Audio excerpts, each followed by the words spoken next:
Hey everybody, my name is Michael Hyden. I'm with AllOver Overland. I do a podcast and a YouTube channel, and I've done some live shows here on Overland Radio.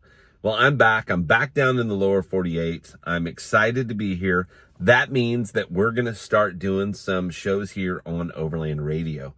What's exciting is this morning show that I'm going to start doing. I don't know exactly what time it's going to come on. I'm doing this one for the first time. I'm recording it, and then I'm going to put it on the YouTube channel. But the idea is that we will probably go live with these. Maybe. I think maybe live in the mornings in my vehicle as I'm going to work. If I'm at camp, then it'll be from camp. Kind of trying to navigate that. Again, I just moved back down from Alaska to the lower 48. So I got to find a job, got to find all that kind of stuff. So that's why I can't commit to a time yet, because I don't know what, my beard is out of control, because I don't know when that will be. But one of the things that we're going to do on this channel is we're going to talk about the major events that have happened over the weekend. Obviously, this last weekend was Overland Expo. Overland Expo is held in Flagstaff, Arizona. If you're not familiar with it, this last one is obviously the 2025.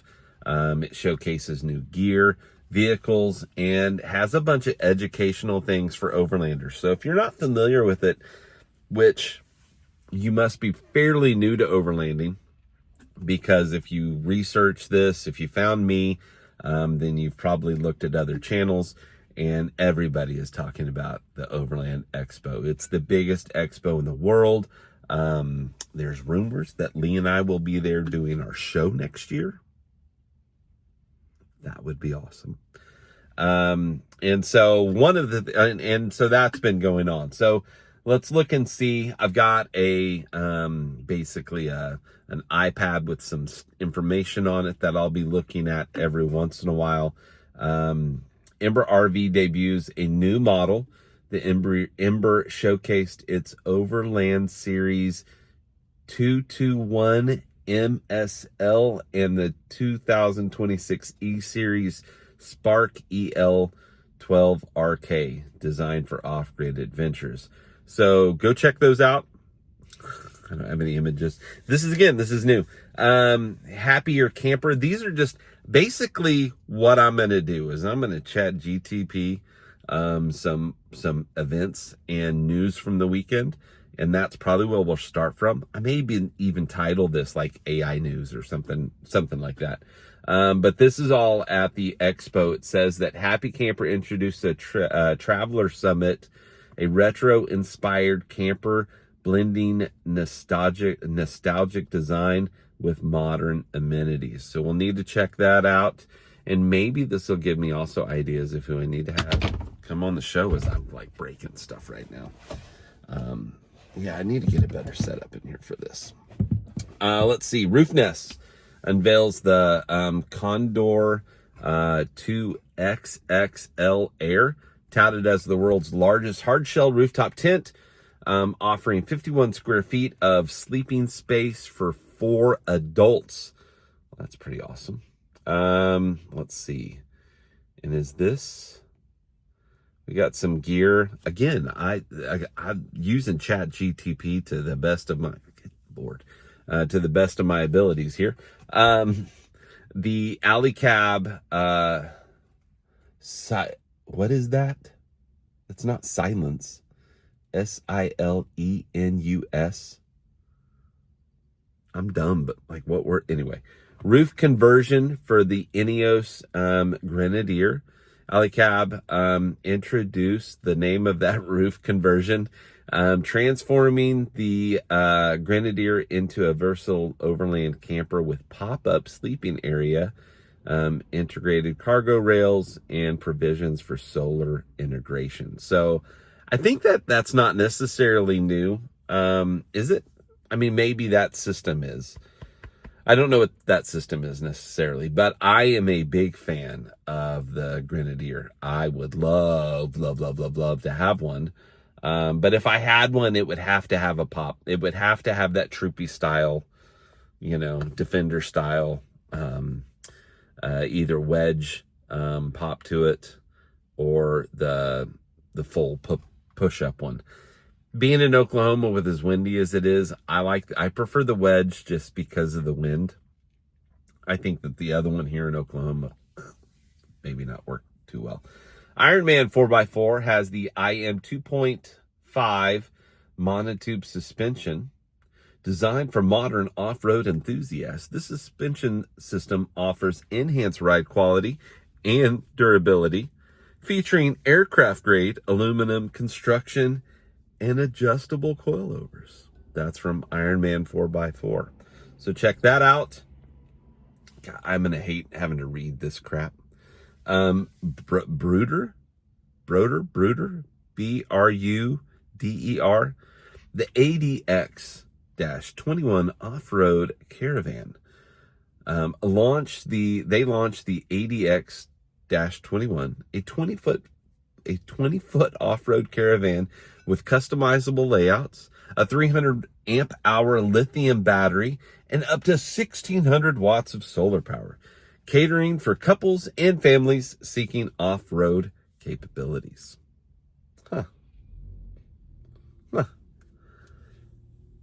Anonymous vehicle developments. Autonomous. Overland's AI Ultra Autonomous Tactical Vehicle, Overland AI, unveiled the Ultra, an autonomous, I don't know if I'm saying that right, ground vehicle designed for military operations, capable of transporting supplies, enhanced communications, developing drones, the vehicle integrates Overland's AI priority overdrive software and Spark hardware infrastructure. I'm gonna have to do some learning on some stuff. What in the world? If anything, in a few years, we're gonna be able to buy those and fit those out like crazy people, because that's what we do. We love our military vehicles. So industry updates. So here's another thing. So what's happening in the industry? What's the news of the industry? What's been going on? This is where you're going to get that information. Again, this morning show may be crazy. This may be a bigger deal than I'm planning. I'm excited about this. I think things are going to happen. So Overland acquires Overland Journal and Expedition Portal. Overland announced the acquisition of, there's two things. I guess they're in one roof. Overland Journal and the Expedition Portal, aiming to create content collective and offers inspiration, resources, and a sense of community for Overlanders. I think you kind of know how I feel about this. I don't think the collective is a bad thing. I think that them getting together is amazing. I think that for what they are for us, they're over the top expeditions. They talk about things and go to places that we're probably not going to get to go to, but that's the fun of it. That's where we get to daydream about those things, daydream about those places. And in fact, when we're in Kansas and it's the prairie lands, we're like, hey, it's the Sahara. Lions could walk by. Like, you almost mentally put yourself into a different place. And so they're needed. They're amazing at what they do. The video publications of Overland are they're little movies. I wish I could do something that good. Even with the people in the gear, I would never be able to create what Clay and his group creates. It takes another level of person to be able to do that. And I think that anybody that attempts to even video their trips kind of knows what that's about. Same thing with Scott Brady and the Overland Journal and Expedition Portal. Now, that's a magazine and a blog and all those things, which is that dying? I don't know. I think there's still people that read, I hope.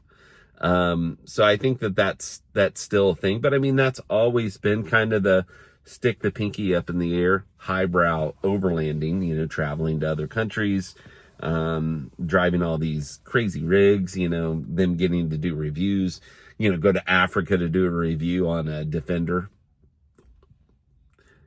I know that we don't get to do that, but I like to see and read the stories and see the videos of the things that people get to go do that. So I think it's a great thing that they're together. They're kind of the same thing for their industries. Like I put Overland and Overland Journal Expedition Portal.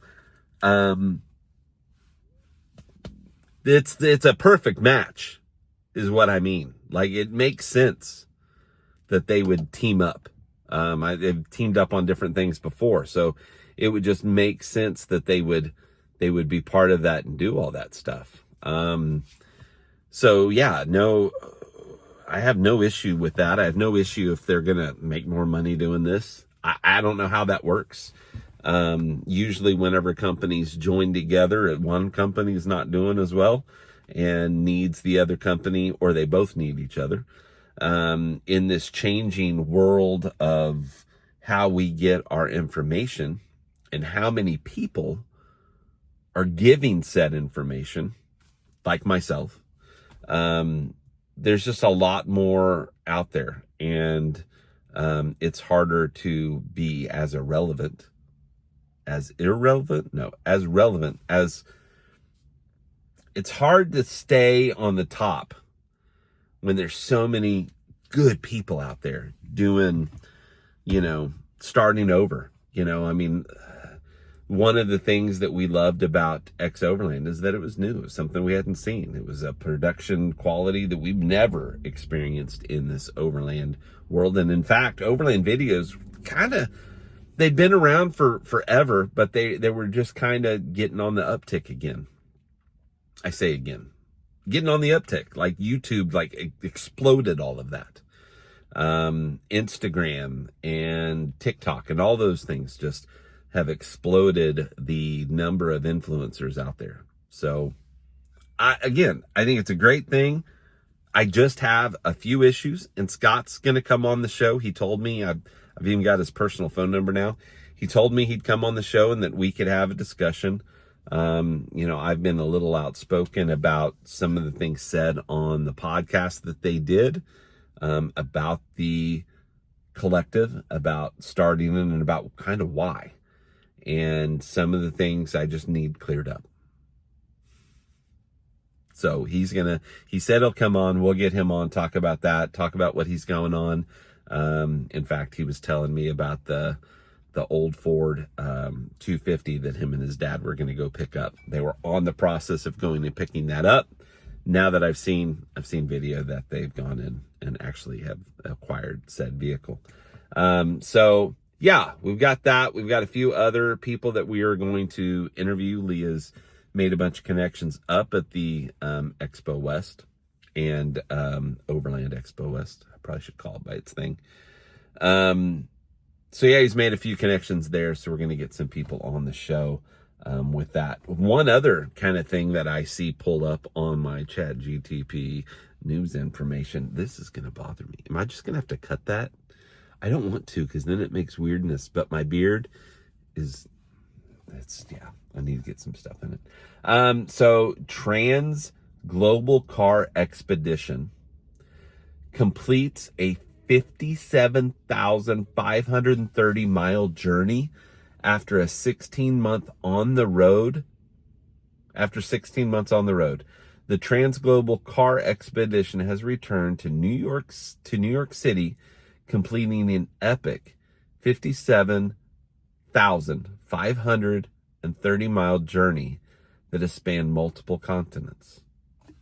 Can I click on that? Is this? I don't know how much. Nope. I can do this though. I can highlight that. I can copy. This is on the fly. I don't have a Jamie. I don't even have a Lee. It's all me right here. So let's do this. I am curious as to what Trans Global Car Expedition is. Here, we're pulling it up here. Oh, geez. Oh, gosh.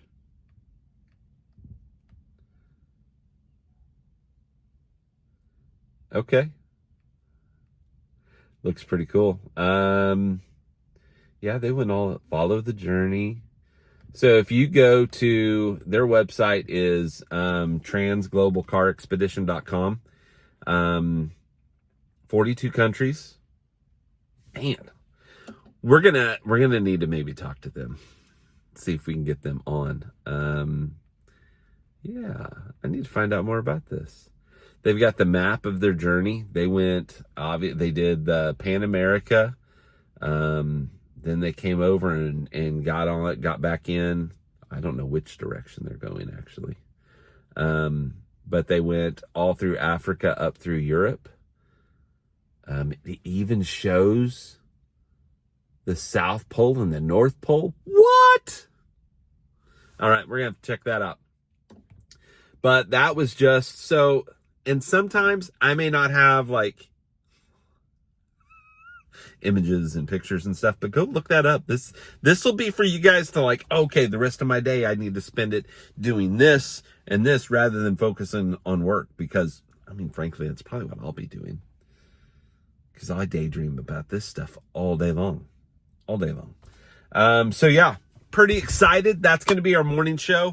Coffee is just Folgers, classic Folgers with some Sweet and Low. I like Sweet and Low in my coffee, and my Buc-ee's cup.